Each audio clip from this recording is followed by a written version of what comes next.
So, taking a look at sports this morning here on the Breakfast Club on Robin Hood Radio. Yes, Virginia, there was an NFL game last night.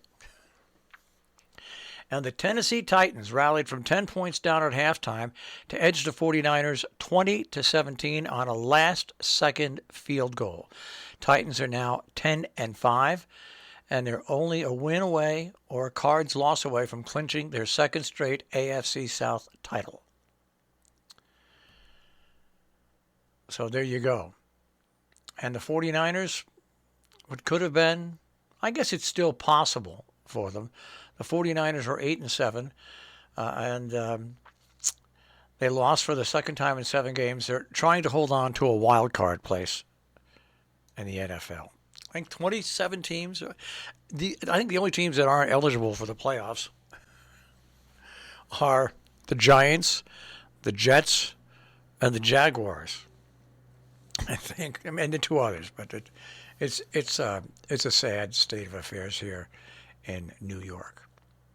All right. Rutgers. I saw this last night, and I said, Rutgers made the bowl game? How could Rutgers make the bowl game?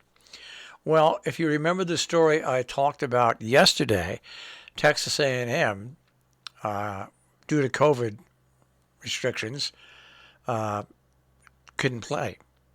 So Rutgers is making its first bowl appearance since 2014. They finished 5-7.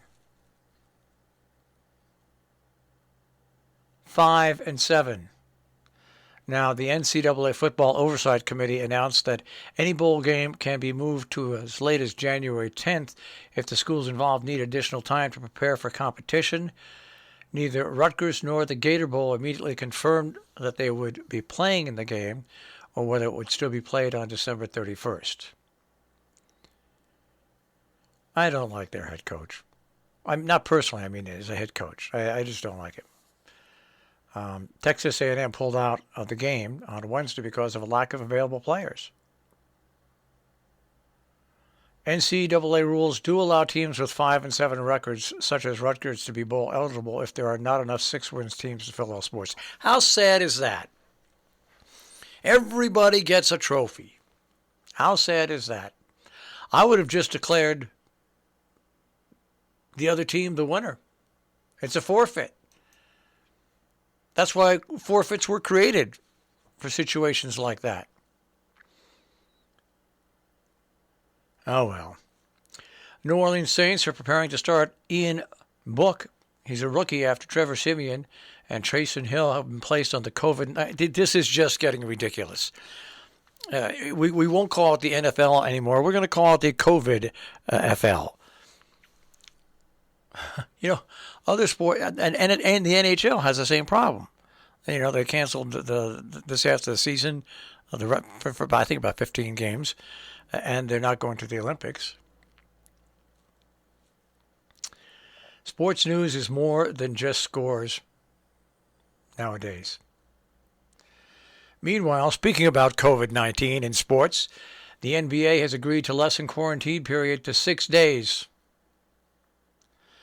It's something that's a sports news that's not COVID. The Boston Celtics fans went crazy after Joe Johnson returned after 20 years after his NBA debut. 20 years after Joe Johnson started his career with Boston. He was drafted in the 10th overall slot, and the fans just went crazy. And why? He hit his signature shot.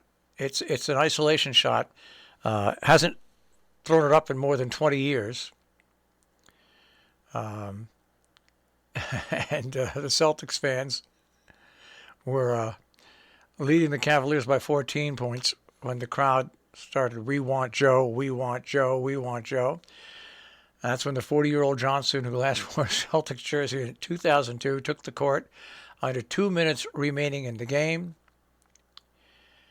And he hit that shot. Congratulations to him. 40 years old. Now that is a good sports story. And that is the way to wrap up sports on this Christmas Eve.